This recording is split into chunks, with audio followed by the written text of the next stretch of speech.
Assalamualaikum warahmatullahi wabarakatuh. Salam sejahtera untuk kita semua.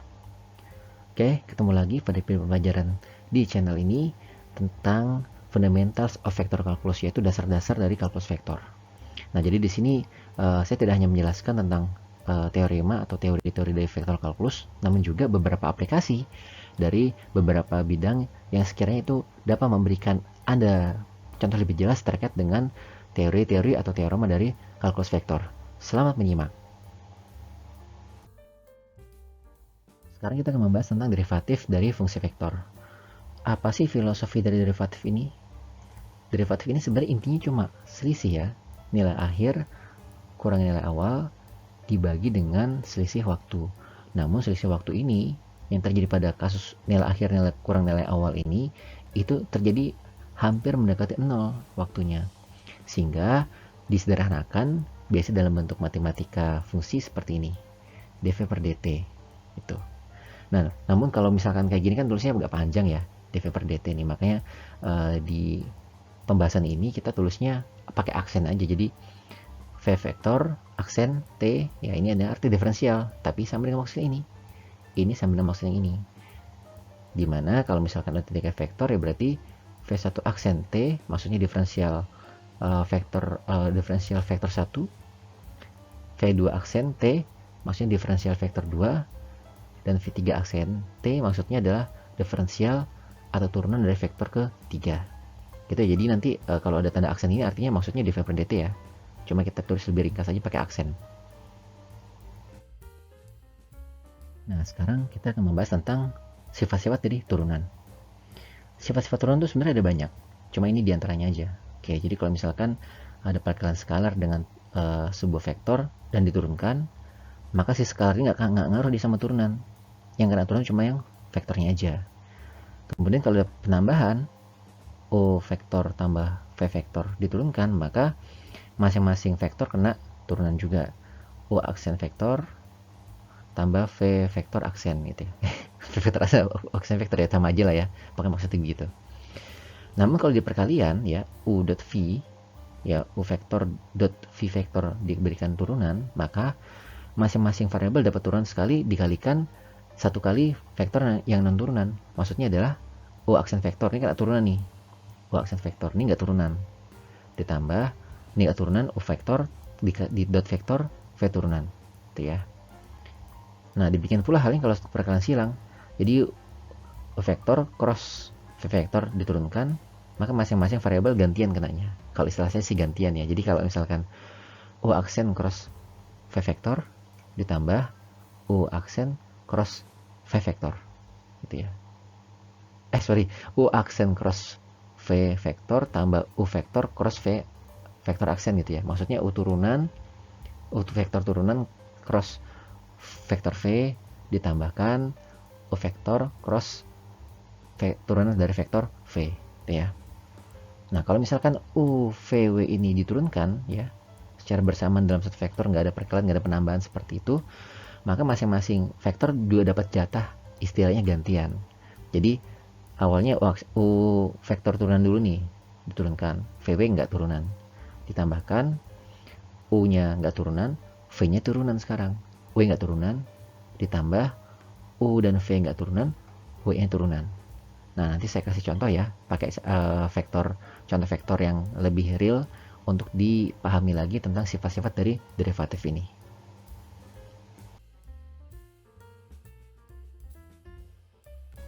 Oke, ini saya jelaskan lagi terkait dengan turunannya tadi. Sifat pertama itu udah ini ya. Oke, misalkan kita C itu anggaplah nilainya berapa ya? 4 ya misalkan. Ini saya gedein lagi yang ini. Oke, biar lebih kelihatan. Oke. Kemudian V vektornya itu misalkan saya tulisnya ya. Misalkan V vektor itu adalah misalkan 3x misalkan. Ya 3x saja misalkan ya. Oke. Kita punya nilai skalar C-nya 4, V vektor 3x ya misalkan. Nah, kemudian kita lakukan penurunan yang ini. Berarti jadinya seperti 4 kan sebagai skalar di situ dikalikan, oh sorry, ini harusnya nggak usah ada x ininya misalkan ya, nggak harus ada 3-nya. Oke, jadi 4x ya dalam hal ini diturunkan gitu ya, sama dengan ya berarti 4-nya nggak pengaruh diturunkan. Atau misalkan di sini biar lebih kelihatan x kuadrat aja ya, kita pakai x kuadrat di sini. Oke, 4x kuadrat berarti ya, 4x kuadrat. Kalau x ini nggak kelihatan dia nanti ini apa turunannya. Oke, anggap gitulah ya. Nah berarti karena si 4 ini adalah merupakan skalar, maka dia tidak pengaruhi dari turunan ya. Yang pengaruh apa ya, cuma x-nya, x kuadratnya aja. Berarti 4 dikalikan 2x ya kan, sama dengan 8x kayak gitu ya. Jadi intinya si skalar ini tidak dipengaruhi oleh turunan, jadi dia akan keluar dari turunan. Yang berpengaruh hanyalah fungsi yang ada vektornya saja, atau fungsi yang diturunkan saja, itu ya. Bedanya di situ. Kemudian setelah itu yang ini U plus V aksen ya. Nah ini saya misalkan contohnya U nya itu adalah misalkan 5x pangkat 3 misalkan ya. Ini saya pakai contoh sederhana aja supaya Anda paham ya. Dimisalkan U nya itu adalah x pangkat 3, x pangkat 3 ya. Kemudian V nya pakai ini aja. Oke ya, V pakai ini aja. Oke ya, ini saya gedein dikit. Oke. Nah kalau ada seperti ini berarti tinggal diturunkan masing-masing. Jadi misalkan berarti x pangkat 3 ya, berarti x pangkat 3 ditambah x kuadrat ya. Kemudian masing-masing kita kasih turunan di sini. Aksen turunan ya maksudnya ya, biar nggak kepanjangan nulisnya. Berarti sama dengan ya 3x kuadrat, karena kan dia turun ya, tambah 2x. Oke, jadi masing-masing ini diturunkan, x pangkat diturunkan dan x kuadrat diturunkan. Jadinya seperti ini. Oke.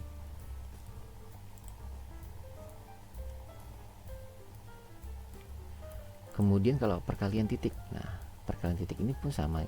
Jadi perkalian titik ya, dot ini artinya dia masing-masing vektor itu dikalikan secara bergantian, diturunkan secara bergantian. Maksudnya adalah U dot V aksen sama dengan U aksen dikali V yang nggak diturunkan, tambah U nggak diturunkan dikalikan V turunan.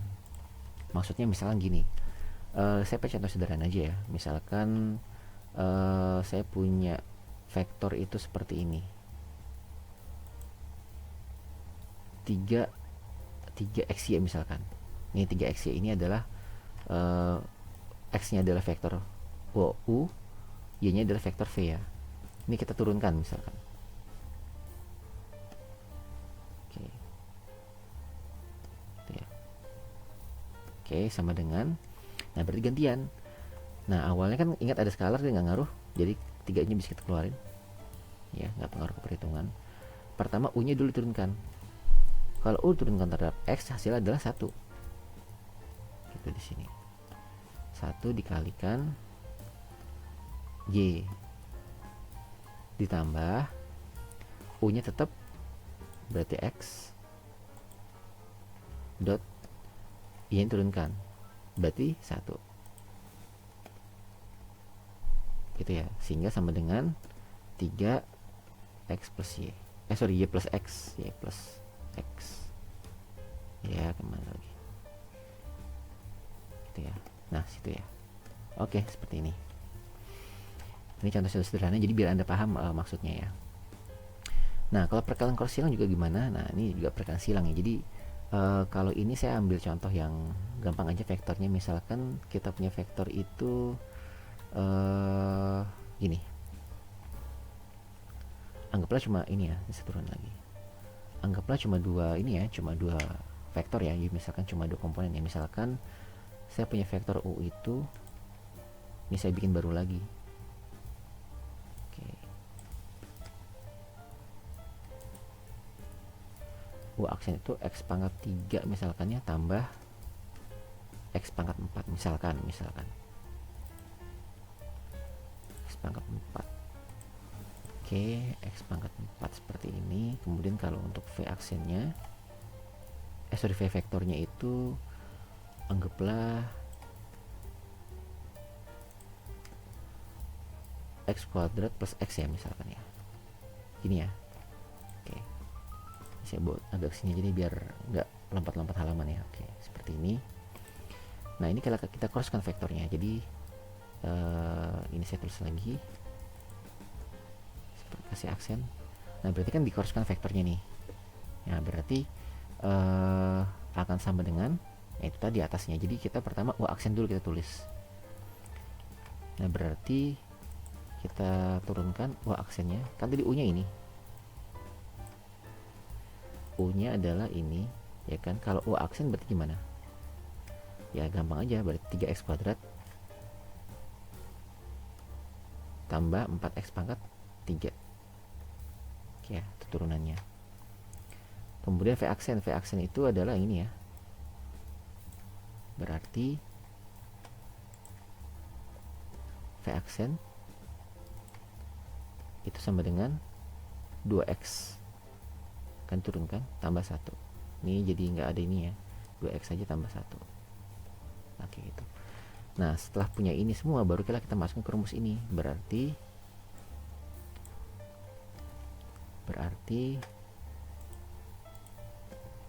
ini kalau kalian lihat kayak gini berarti ini ada vektornya, ini vektor i, ini vektor y ya.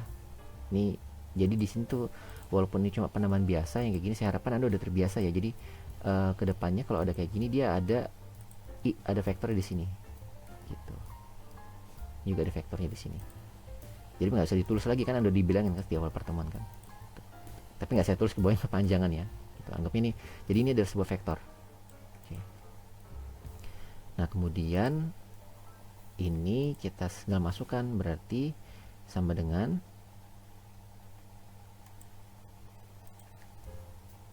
u aksen mana ini.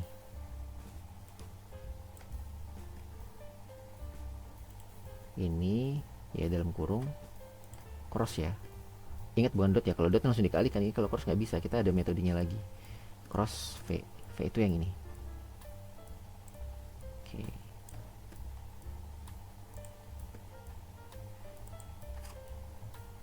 Ini saya gunain simbol variabel sama kayak crossnya ya, tapi Anda bisa bedanya ya. Ini bedanya. Ini adalah si variabel crossnya, perkalian silangnya. Ini adalah variabel fungsinya. Walaupun hampir mirip sih, tapi nggak apa-apa ya, harapannya bisa bedakan. Ditambah tadi u kali v aksen, ketinggalan aksennya. u nya itu mana tadi? U nya ini saya nggak usah tulis ij nya ya, jadi nanti otomatis harus udah tahu aja ya. ij saya hapus aja biar nanti nggak bikin riwah ya perhitungannya. Oke, seperti ini. Cross v aksen 2x plus 1. Nah ini. Nah seperti ini ya. Nanti setelah ini gimana? Tinggal pakai determinan. Kan udah saja yang kemarin determinan. Jadi determinan itu adalah perkalian antara masing-masing vektor dikalikan dan dikurangi. Contoh ya, saya kasih contoh satu ya, ntar Anda bikin sendiri ya ini ya. Saya kasih misalkan. Nih saya kasih contoh nih, misalkan yang bagian ini aja nih. Ya. Jadi pertama kita buat matriks dulu biasa. Ini enaknya cuma 2 nih. Jadi kalau cuma 2 itu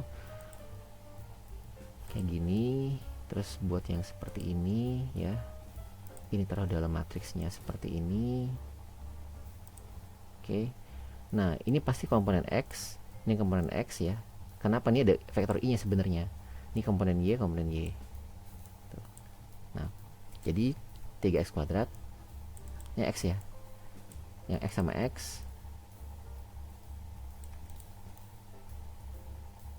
Pak, kenapa nggak pakai cara yang ditutup-tutup itu Pak, komponennya? Nah, kalau cuma dua komponen kayak gini nggak usah pakai cara ditutup gitu. Yang kayak kemarin di video atas soal itu kan ada ditutup ya, x-nya ditutup dulu baru kalikan silang. Nah, ini nggak, kalau cuma dua komponen langsung kalikan silang aja. Artinya dia langsung jadi matriks determinan di sini. Tapi ntar contoh soal bisa soalatnya bisa lebih susah daripada contoh soal ya. Ini saya bikin gampang supaya Anda lebih gampang memahaminya. Ini y-nya ya. Oke. Kemudian ini sama juga. Nanti Anda sering-sering latihan aja ya, karena untuk soal latihan apa di contoh soal ini saya bikin gampang, jadi Anda bisa paham. Kayak tinggal dikalikan silang, kalikan silang, ini kali ini dikurangi ini kali ini, sama dengan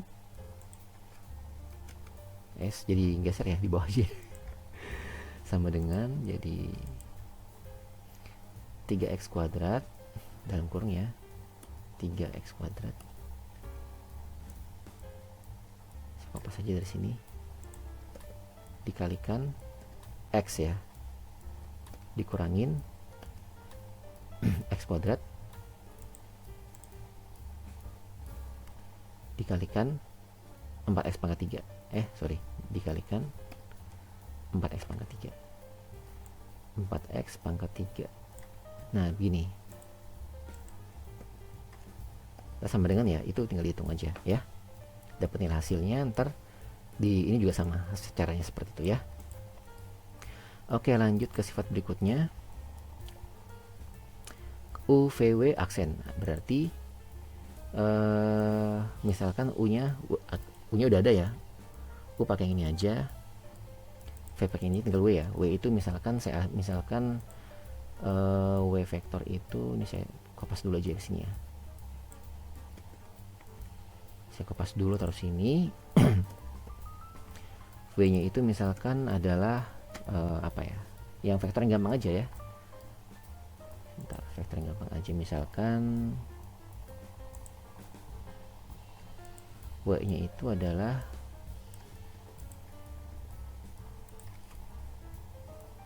misalkan berapa ya, x pangkat 5 ya.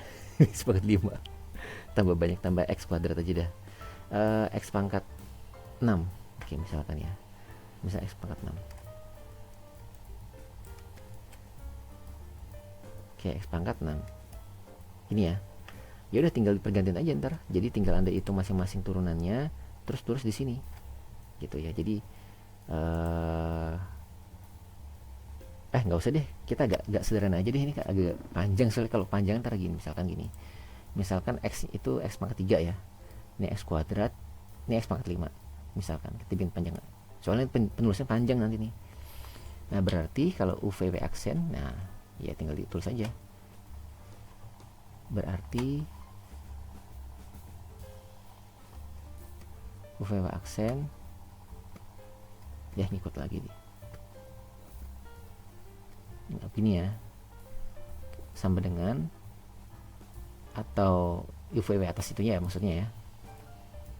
U aksennya dulu, berarti U aksen berapa nih? U aksennya 3x kuadrat ya kan, 3x kuadrat ya lah, 3x kuadrat ya. Ini kalau ini U aksennya ini ada 2x ya.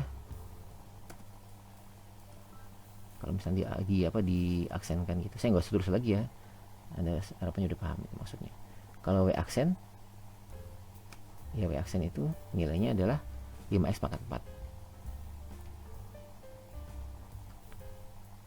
ini ya. Jangan, ntar lupa lagi.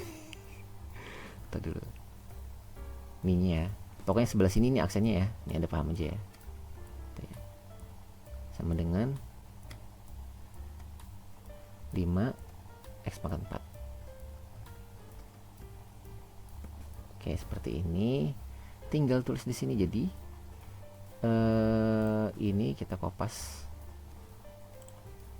Oke, seperti ini ya, biar kelihatan. Oke, berarti U aksen itu adalah 3x kuadrat. Ambil dari sini. Itu ya. V-nya itu X kuadrat ya. Sebelum didiferensialkan. S. Terus ini X pangkat 5-nya.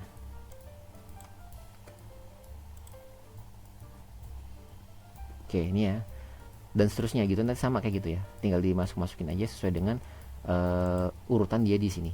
Oke. Nah,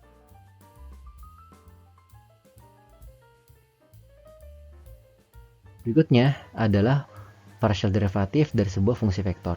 Oke.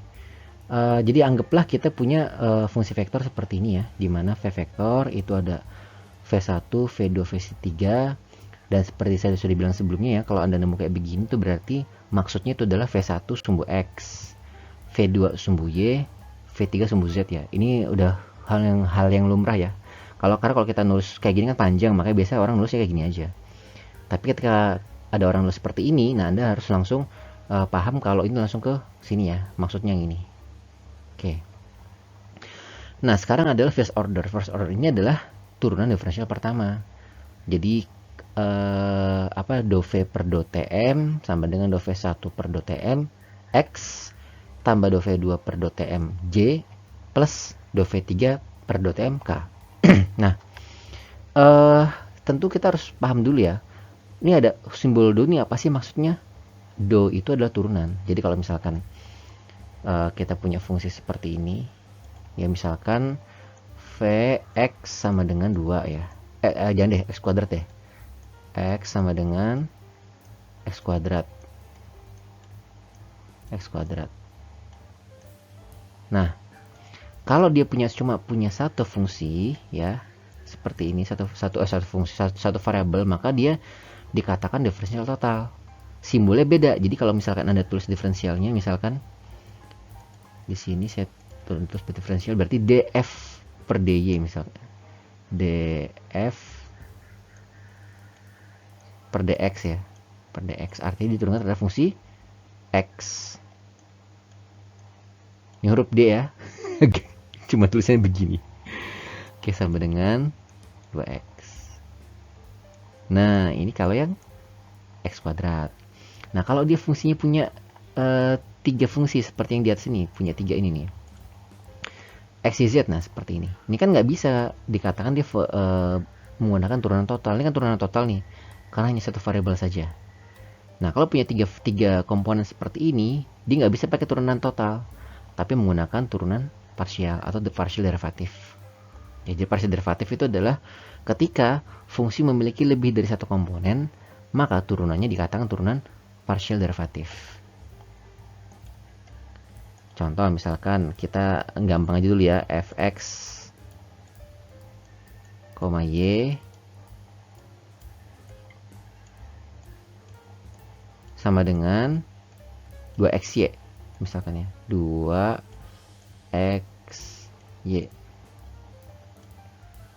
Nah, kalau begini turunnya kan jadi kan nggak bisa lagi pakai d tapi do ya, do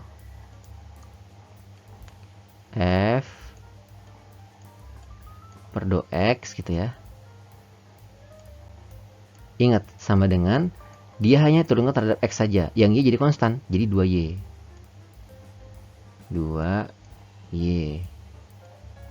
Oke, kalau do f per do y jadi 2x, karena y jadi 1 per do y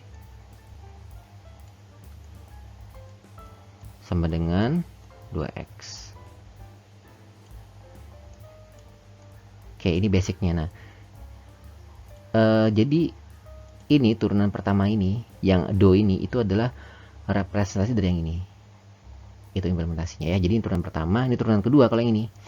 Nah, kalau turunan kedua tuh gampang aja. Jadi turunan kedua adalah turunan pertama yang diturunkan lagi. Jadi kalau misalkan yang atas ini, kita pakai kasus yang atas ya. Ini kita turun lagi nih, do kuadrat f per dx ya, do kuadrat x, do x kuadrat, sorry, do x kuadrat. Nah, ini turunan kedua kan, sama dengan apa? Karena di sini tidak ada fungsi x-nya, ya, ini nggak ada fungsi X-nya, maka jadi 0.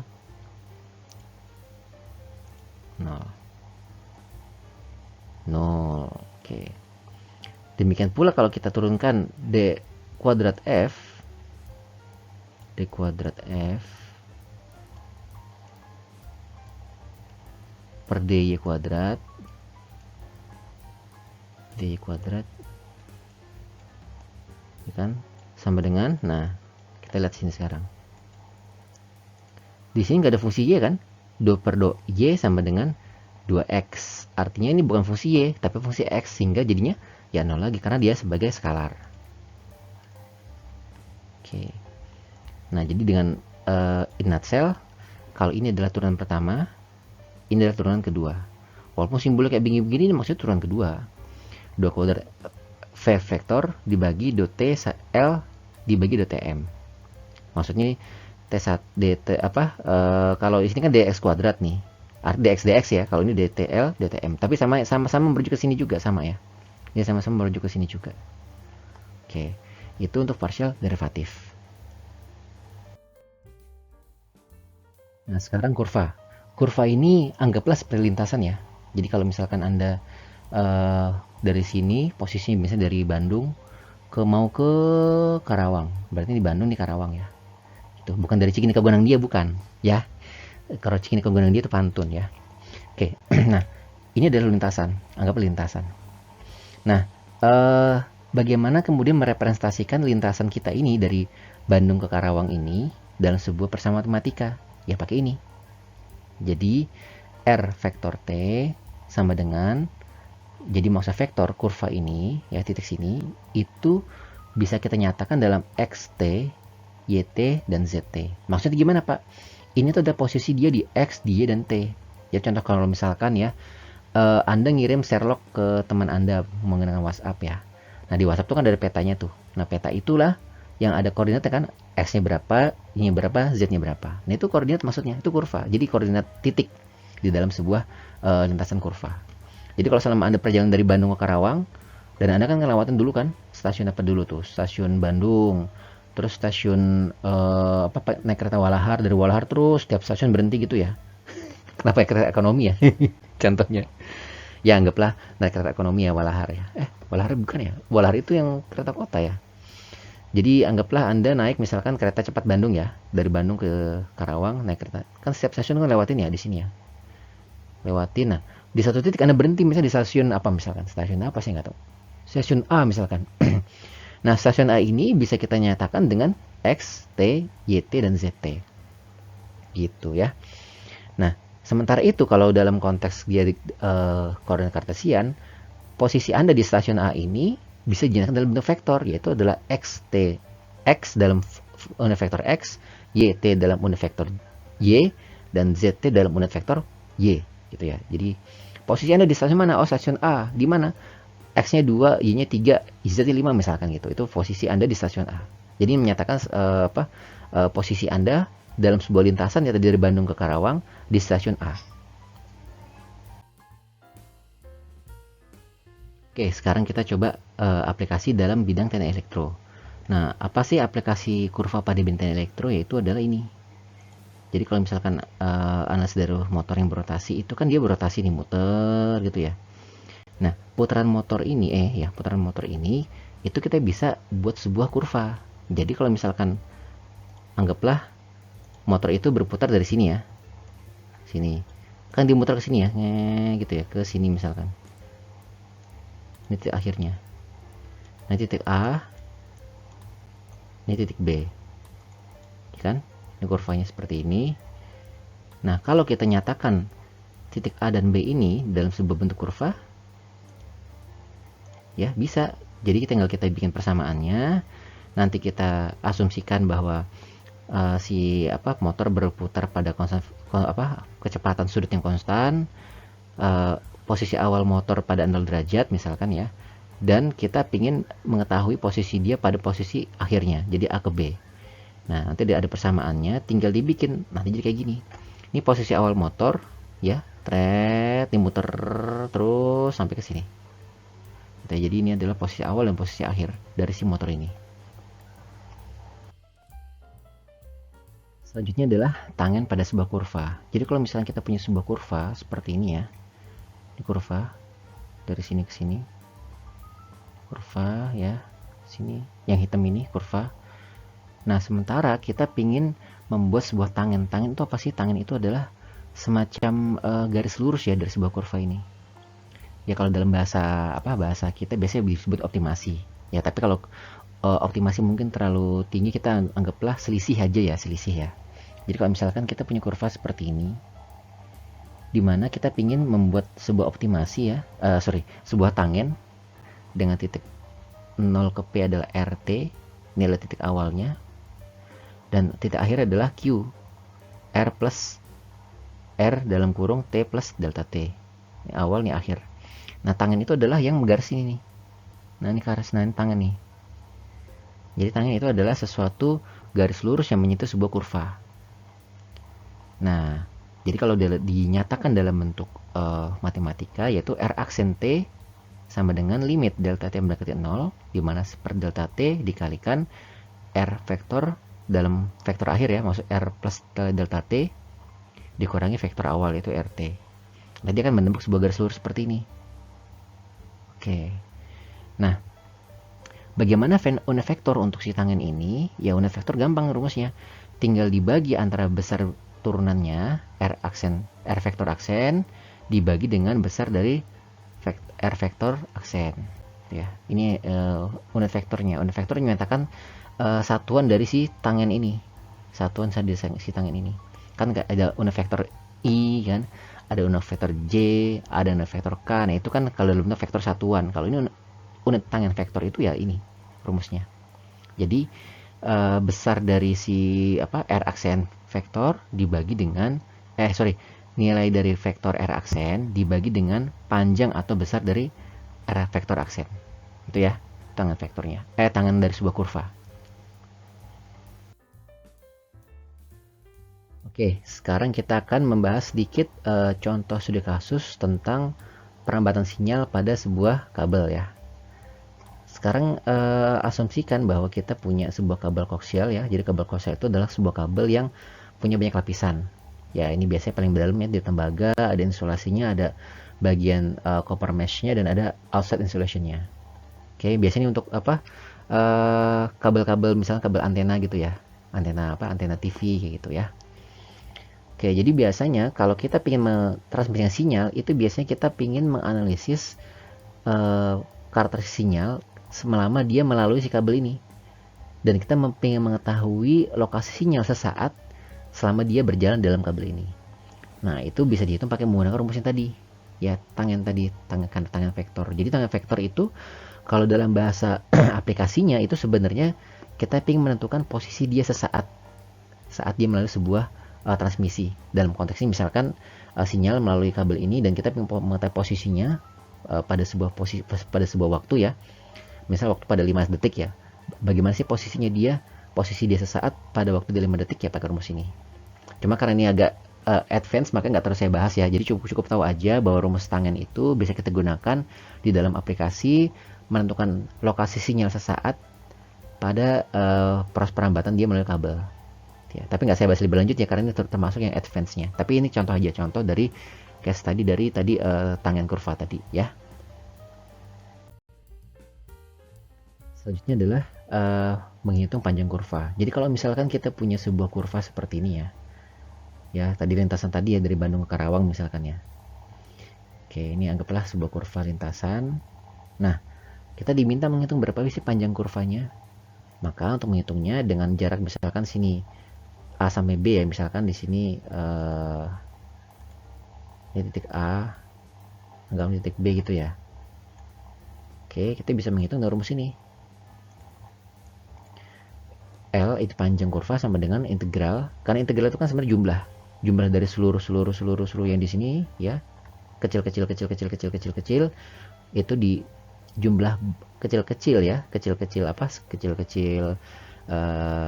grafik atau kurva ditambahkan dalam jumlah yang banyak maka jadi integral. Jadi integral sebenarnya penjumlahan juga. Integral intinya penjumlahan aja. Penjumlahan dari mana? Dari A sampai B. Akar R aksen vektor dikalikan dot dengan R aksen vektor dalam waktu dt. Nah, kenapa kok ada R aksen? Karena gini, untuk menghitung panjang kurva kan nggak mungkin kita ngukur semuanya kan, per masing-masing ini kan. Kita cara ngukur gini, tarik garis red. Ini garis apa nih? Garis tangen. Ini garis tangen, garis tangen, garis tangen, garis tangen, garis tangen. Nah, tangen tadi apa? Tangen ini R aksen kan. Nah, R aksen itu yang kita gunakan. Kalau kita jumlahkan R aksen dalam bentuk banyak ya, kayak gini, R aksen, R aksen, R aksen, R aksen, R aksen dalam jumlah banyak, jadilah dia panjang kurva gitu. Jadi tapi ingat dia harus diakarkan. Kenapa diakarkan? Karena kan kalau untuk menghitung untuk menghitung besar kurva, besar sebuah vektor kan gini kan rumusnya kan. Besar vektor itu rumusnya adalah akar A vektor A, misalkan panjang vektor A nih ya, anggaplah panjang, jangan vektor A dia, panjang vektor X misalkan X, kalau X kan sama ya, kalau A kan sama ini ya, panjang vektor X sama dengan, ini saya hapus aja nih, oke, itu kan adalah X dot X kan ya, ingat gak yang kemarin yang di slide sebelumnya. Nah pun sama kayak gini, ini itu filosofinya sama dengan ini. Jadi untuk menghitung panjang kurva yang pakai tangan-tangan begini, kita tinggal kalikan aja akar R aksen dikali dot R aksen. Tapi karena dia banyak sekali nama tangannya itu dijumlahkan, tapi jumlahkan bukan manual, dijumlahkan dengan cara integral. Integral BA akar R vektor aksen dot R vektor aksen dt. Di mana R vektor itu adalah dr per dt ya. Ini adalah maksudnya R aksennya. Kurang sedikit sini. Nah, gitu. Oke. Ini adalah panjang dari kurva. Salah satu contoh penggunaan rumus panjang kurva adalah pada perancangan transmission line yang mengkoneksikan antara power plant dengan beberapa distribusi dari substationnya. Jadi kalau misalkan pada dua menara ya, menara transmisi listrik ya, kemudian di tengah-tengah itu terdapat beberapa obstacle seperti misalkan bukit, lembah atau permukaan air. Nah, proses perancangan panjang kabel ini dapat salah satunya menggunakan persamaan ini. Walaupun mau dibilang gimana ya, tapi ya sebenarnya perancangan akan lebih kompleks lagi, lebih rumit lagi. Cuma memang ini salah contoh saja aplikasi dari rumus panjang kurva atau length of curve terhadap perancangan sistem distribusi listrik untuk arus kuat ya. Selanjutnya adalah arc length of curve. Nah, ini maksudnya adalah panjang busur dari sebuah kurva. Nah, bedanya kalau yang tadi itu kan panjang kurva. Jadi kalau misalnya kita punya kurva seperti ini ya, di mana di sini adalah titik awal A, titik akhir adalah B. Oke. Nah, panjang kurva itu yang ngitung dari awal sampai akhir, ya. Atau length of curve tadi ya. Jadi yang namanya panjang kurva atau length of curve itu dari A sampai B. Nah, beda sama arc length ini. Jadi arc length ini dia seolah-olah tanda kutip seperti memotong panjang kurva A sampai B ini sesuai dengan yang kita inginkan atau sesuai dengan yang kita ingin rancang. Contoh misalkan kita ingin cuma sampai sini. Misalkan ya. Anggaplah ini kasih T. Ya berarti arc length-nya cuma sampai sini aja. A sampai T aja. Nah, seperti Anda lihat di sini kan ada T sama A ya. Ya berarti dia cuma pada potongan panjang tertentu atau pada potongan waktu tertentu. Integral TA. Sementara kalau tadi yang di rumus sebelah kan A sama B kan. Nah, itu karena keseluruhan panjang dari kurvanya. Terus di sini ada akar R vektor aksen dot R vektor aksen dt, di mana di sini ada benderanya. Maksudnya apa? Ini sebenarnya menandakan sebenarnya sama variabel waktu juga, cuma memang di sini menandakan bahwa waktu di sini adalah waktu yang kita pilih pada potongan kurva di sini. Jadi hanya sampai sini saja waktunya. Sementara kalau tadi dt yang di rumus length of curve itu kan dari awal sampai akhir ya. Nah, ini adalah dt hanya sampai sini saja. Maka dia ada agak sedikit beda simbolnya. Ada tanda di atas seperti ini. Oke. Kemudian R aksen vektor itu ya dr per dt ya biasa ya. Nah, kalau persamaan ini kita kuadratkan dan kita kasih integral, kasih diferensial, maka jadi seperti ini. Ya kan, kalau diturunkan kan integral hilang. Kalau dikuadratkan kan akarnya hilang, jadi seperti ini. Oke. Nah, dari mana dx kuadrat dy kuadrat dz kuadrat ini? Jadi kan r itu kan fungsi ya, fungsi vektor, di mana dalam koordinat kartesian itu udah ada x, y, z kan. Jadi kan r itu kan r vektor ya, tapi r vektor itu kan ada x, y, z ya. Ada x tambah y tambah z kan. Karena dia kan vektor di 3 sumbu, asumsikan dia 3 sumbu ya, asumsi 3 sumbu seperti ini. Seperti ini. Oke. Nah, kalau kemudian kita berikan integralnya di sini ya, dr jadi dr ya. Dr. Dia jadi dx semua, dx juga dx juga dari dy dan jadi dz. Seperti ini ya. Oke. Ya kalau sama skala dikalikan jadi gimana? Jadi dr dikali dr ya, jadi dx kuadrat, dy kuadrat, dz kuadrat. Itu ya. Itu filosofi seperti itu. Nah, kemudian r aksen di sini bisa dinyatakan sebagai sebuah parameter.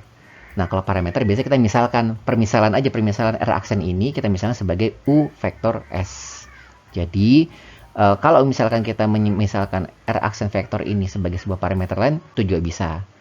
Jadi parameter u ya, parameter u vektor dengan komponennya adalah s di dalamnya, atau panjang dari busur dari sebuah kurva. Salah satu aplikasi dari arc length itu adalah perancangan pipa bawah tanah. Kabel. Kabel bawah tanah. Nah, jadi pada kabel bawah tanah ini kan kompleks ya bentuknya ya. Kalau Anda lihat seperti ini contohnya. Nah, sehingga di sini perlu ada perancangan atau perhitungan berapa sih total panjang yang dibutuhkan dari sebuah kabel bawah tanah. Ya, kalau tadi curve length itu menghitung total panjangnya, nah rumus ini tuh menghitung kalau terdapat lengkungan-lengkungan seperti ini itu berapa kira-kira tambahan panjangnya. Jadi ibaratnya itu kalau ini secara filosofinya kan awal anggaplah ada kabel panjang kayak gini ya. Nih anggaplah seperti ini. Terus ini A sampai B ya. A sampai B. Ini misalkan kota A, ini kota B ya. Oke. Nah, kalau tadi curve length itu menghitung panjang dari awal sampai akhir, ya kan? Nah, kalau rumus ini tuh menghitung kalau terdapat misalkan lengkungan-lengkungan seperti ini nih. Nah, ini gimana cara ngitungnya? Ya pakai rumus ini. Jadi istilahnya mendetailkan lagi perhitungan panjang kabel total tadi dari curve length tadi, length of curve tadi didetailkan sama rumus ini untuk menghitung lengkungan-lengkungan ini berapa panjangnya. Nah, ini pakai rumus ini. Nah, ini salah satu aplikasi dari rumus arc length of curve. Selanjutnya adalah chain rule atau aturan rantai. Nah, filosofi gimana aturan rantai ini? Jadi kalau aturan rantai itu misalkan Anda punya satu tali ya. Ini satu tali nih. Gimana cara ngambilnya? Ya tinggal diambil aja, tinggal diambil, selesai tali ini.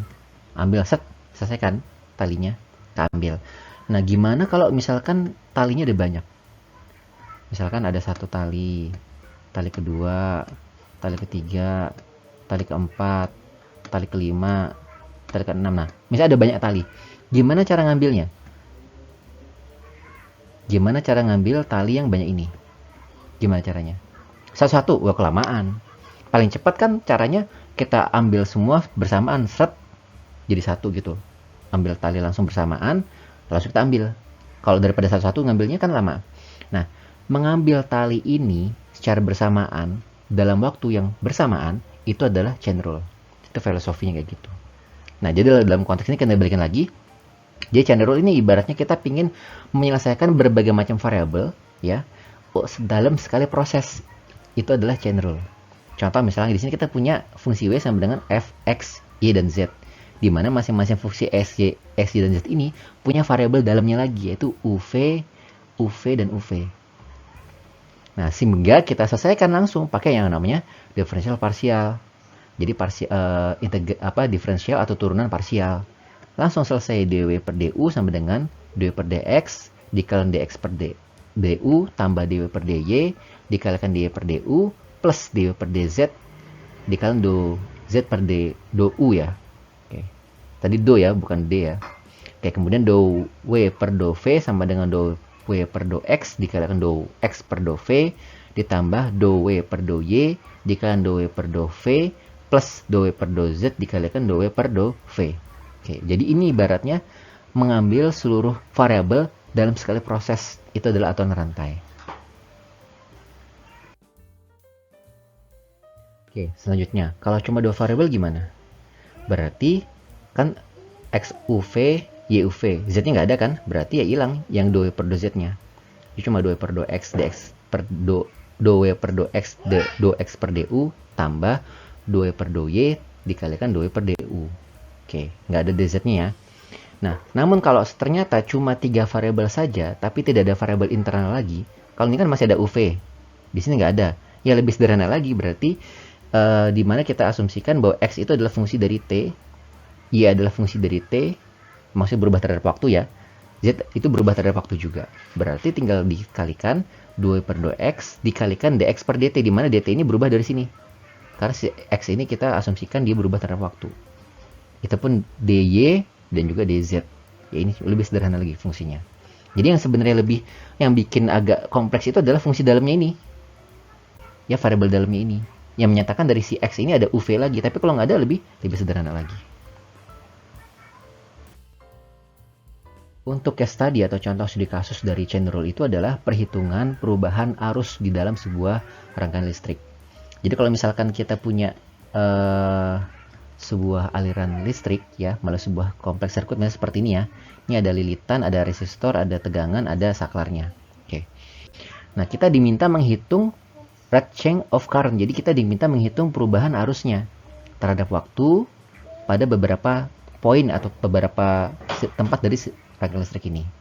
Nah, berarti misalkan kita punya 3 variabel. Tegangan itu X misalkan. Tahanan itu Y dan induktansi itu adalah Z misalkan ya. X, Y, Z ya. Dimana U itu adalah perubahan terhadap waktu. Nah, berarti karena W ini adalah fungsi dari 3 variabel ya. Berarti X, Y dan juga Z.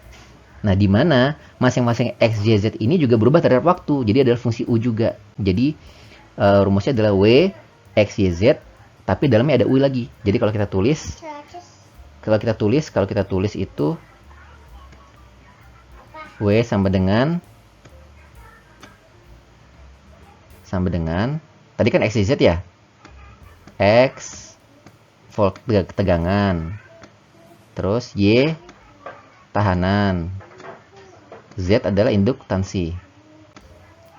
Tapi ternyata ini juga berubah terhadap waktu. Berarti dalamnya ada apa? Ada U-nya. Dalamnya ada U. X dalam U ya. Berarti ini saya erase dulu aja ya. Ini sebentar. Sebentar saya inikan dulu. Ini, U ya, dalamnya dalam kurung U. Seperti ini. Ya pun demikian juga dalam kurung U. Dan Z pun juga dalam kurung U. Karena dia berubah terhadap waktu. Waktu adalah variabel U misalkan. Ini adalah X, Y, Z. Nah, berarti kalau fungsi ini kita berlakukan aturan rantai, ya fungsi ini kita berlakukan aturan rantai gimana ya ini? Do W per do U, ya karena cuma satu variabel U saja. Kalau ada Y-nya beda lagi ya, kayak tadi contoh ya. 2 per do X, dx per du, tambah dan seterusnya. Oke, ini contoh dari aplikasi dari aturan rantai pada sebuah perubahan arus di dalam sebuah rangkaian listrik. Selanjutnya adalah mean value theorem atau teorema nilai rata-rata. Nah, sebenarnya sih simpel aja sih kalau ini itu adalah selisih awal dan akhir. Jadi ini adalah nilai akhir, ini nilai awal. Nah, ini nilai akhir, nilai awal, nilai akhir, nilai awal. Ya misalkan gini ya, kita punya sebuah nilai misalkan. Nilai akhirnya adalah 4. Ini kita pakai contoh sederhana 4. Kurang 2. Sama dengan berapa? 2 kan ya, ini kan filosofi basicnya kan. Nah, tapi ini kan satu nilai. Gimana kalau nilai apa nilai sebenarnya ada banyak, misalkan ada ini kan satu kali perhitungan kan, satu kali perhitungan. Kalau gimana ada 1 juta perhitungan gimana caranya? Atau berjuta-juta perhitungan gimana caranya? Ya nggak bisa kita pakai cara kayak gitu. Makanya kita butuh sebuah fungsi yang mewadahi selisih ini sehingga kita bisa menghitung secara iterasi atau secara otomatis. Dimana nanti model perhitungan gini kita bisa masuk dalam sebuah program atau programming tadi. Nah, programming itu ya ini kita definisikan kalau seandainya ini perhitungannya ada banyak, ya, dan kita ingin menghitung secara iteratif ya, atau perulangan terus menerus, maka tinggal kita menggunakan diferensial. Jadi diferensial itu apa sih sebenarnya? Diferensial itu pengurangan awal dan akhir kan? Itu kan filosofi dari diferensial kan itu kan. Awal dan akhir dikurangi dari diferensial. Gitu. Oke. Jadi kalau main value theorem sebenarnya sih filosofinya adalah selisih antara nilai akhir dikurangi nilai awal. Tapi nanti ini kan kalau misalkan Anda kerja dalam konteks elektro kan nilai akhir nilai awal ini kan waktu sangat sempit sekali. Ya sehingga nggak bisa diselesaikan dengan cara 4 × 2 sama dengan 2. Dibutuhkan sebuah metode untuk menyelesaikan sebuah pengurangan ini dalam waktu sangat singkat sekali dan dalam proses yang sangat banyak. Sehingga kita butuh diferensial di sini. Oke, itu adalah filosofi dari mean value theorem. Contoh kasus dari mean value theorem itu adalah analisis kekuatan medan elektrik atau medan listrik ya. Jadi misalkan Anda sekarang sedang merancang sebuah insolator tegangan tinggi untuk sebuah power plant, di mana tugas Anda adalah menganalisis kekuatan medan listrik di sekitar insolator untuk memastikan bahwa itu sesuai dengan standar keamanan. Nah, sementara kita tahu semua kan kalau medan listrik itu adalah Q/R², di mana ini akan berbanding terbalik dengan jarak dari insolatornya. Nah, ini kan kalau ngitung satu-satu kan, sementara kan gini, dalam perhitungan ini kan sebenarnya bisa aja kan akhir kurang awal kan, akhirnya berapa, misalkan tadi saya bilang ya, misalkan akhirnya nilainya adalah 4, ya, nilai akhir 4 dikurangi 2, 2. Oke, ini kan selisih kan, selisih. Nah, tapi konteks ini kan nggak bisa dihitung kayak begini. Ini kan nggak bisa dihitung dengan cara manual seperti ini, karena sistem ini kan nanti bekerja dalam hitungan detik ya, bahkan milidetik, milisekon, sehingga proses itu terjadi sangat singkat sekali, di mana delta T, bahkan ya delta T itu istilahnya mendekati 0. Mendekati 0. Wah, sangat singkat sekali nih. Sehingga perhitungan manual seperti ini nggak bisa berlaku. Sehingga perhitungan manual seperti ini, yang ini, nggak bisa berlaku karena waktu sangat singkat, sehingga digunakanlah metode mean value theorem untuk mendefinisikan bahwa perubahan energi medan electric field di akhir dikurangi medan electric field di awal itu adalah H kali dou E per dou R. Ini adalah salah satu aplikasi dari mean value theorem. Oke, selanjutnya adalah gradient of scalar field. Jadi inti dari gradient of scalar field ini itu adalah sebuah fungsi yang dikatakan gradient, atau dalam bahasa matematika adalah dia mendapatkan turunan pertama. Jadi kalau misalnya ada sebuah fungsi, ini ada sebuah diferensial operator, ada sebuah fungsi f, maka dia akan dinyatakan kalau dalam koordinat kartesian, maka dou f per dou x, dou f per dou y, dan dou f per dou z. Yang kalau kita jabarkan lagi, jadi dou f per dou x i dalam sumbu x, dou f per dou y dalam sumbu y, dou f per dou z dalam sumbu z. Oke. Nah, ketiga ini adalah merupakan turunan pertama. Jadi walaupun dia simbolnya seperti ini, macam-macam begini, ya tapi kalau Anda perhatikan lebih jauh lagi, dia merupakan turunan pertama dari sebuah fungsi f. Fungsi bisa macam-macam, jadi Anda tinggal ganti aja. Oke. Nah, kalau kemudian si differential factor ini berdiri sendiri tanpa ada sebuah fungsi, maka dia menjadi differential operator atau nabla. Jadi nabla ini adalah sebuah differential operator yang merupakan turunan pertama juga, tapi ini nggak ada fungsinya di dalam sini. Jadi segitiga kebalik kayak gini ya. Dou per dou x i, dou per dou y j, dou per dou z k. Dou per dou z k. Ini adalah differential operator nabla. Oke. Nah, kalau kemudian differential operator ini kita turunkan kedua, mendapat turunan kedua, oke, menjadi dou kuadrat ya. Dou kuadrat sama dengan ini, kita coret aja ya. Ini sepertinya salah. Maksudnya adalah dia sepertinya. Oke. Berarti kalau nabla mendapat turunan kedua, jadi nabla square atau disebut juga dengan delta. Oke. Delta atau nabla square sama dengan ya turunan kedua do kuadrat per do x kuadrat i plus do kuadrat per do y kuadrat j plus do kuadrat per do z kuadrat k. Ini turunan pertama, nabla square atau delta adalah turunan kedua.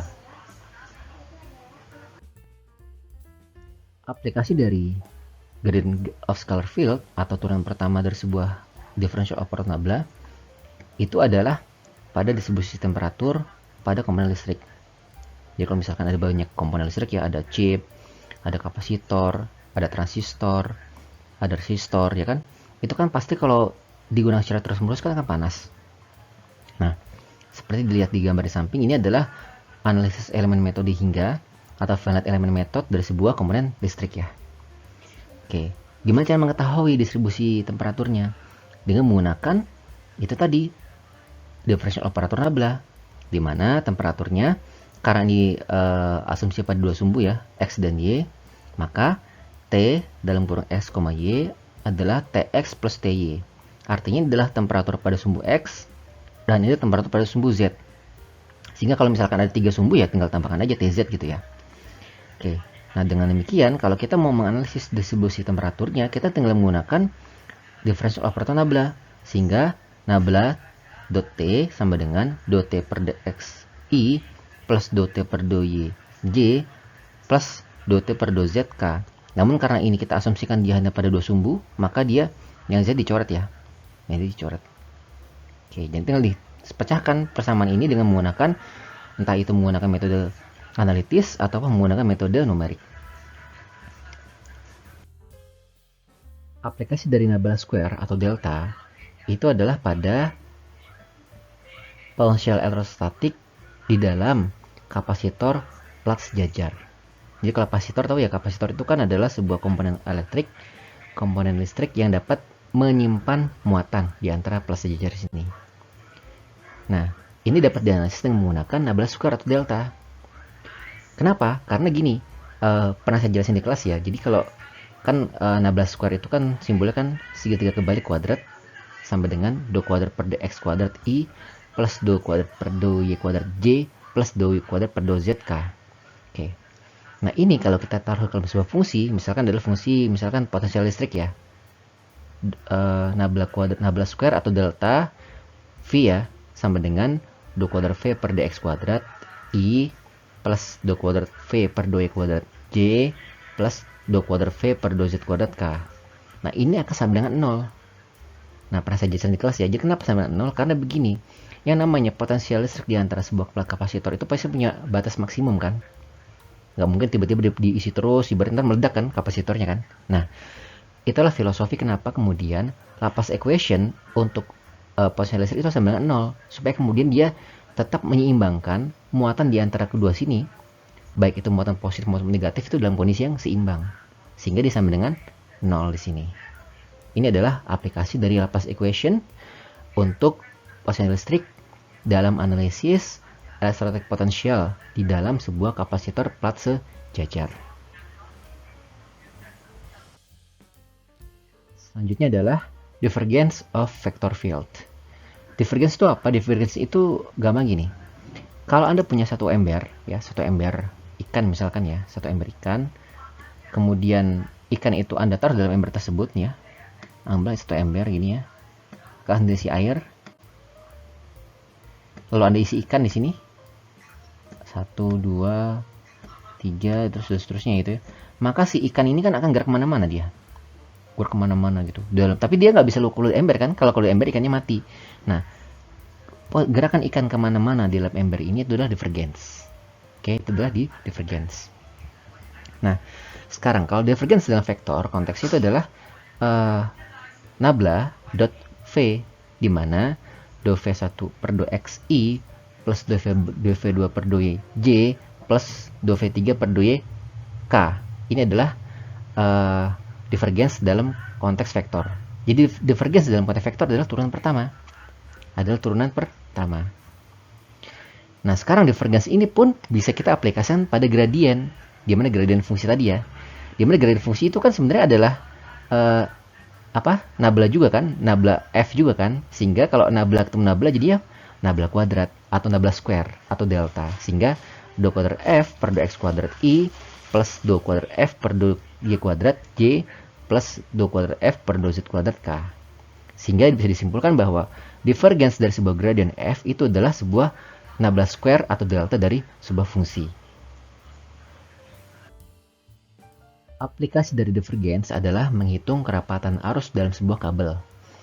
Tentu kalau dalam konteks elektro ya sudah sangat paham sekali ya bahwa kemudian distribusi arus listrik dalam sebuah konduktor atau kabel itu sangat penting karena memastikan bahwa kabel ini harus efisien dan dia aman untuk digunakan. Nah, sehingga kerapatan arus ini sangat penting sekali di dalam sebuah analisis kabel sehingga kita bisa mengetahui berapa banyak sih energi listrik atau arus listrik yang terakumulasi di dalam sebuah konduktor atau kabel ini. Nah, gimana cara ngitungnya? Ngitungnya adalah pakai divergens. Jadi J itu adalah misalkan kerapatan arus itu dikalikan dot dengan nabla. Jadi nabla dot J itu adalah menyatakan divergens dari sebuah arus di dalam sebuah konduktor. Tapi nanti ini nggak bisa dijabarkan secara nggak bisa dijabarkan secara koordinat kartesian. Kenapa? Karena kabel itu sendiri kan bentuknya silinder. Maka nanti ini juga harus dalam bentuk silinder penjabarannya. Enggak saya jabarin di sini karena ini terlalu kompleks. Jadi hanya sekedar contoh kasus saja bahwa divergens itu bisa digunakan menghitung kerapatan arus di dalam sebuah kabel.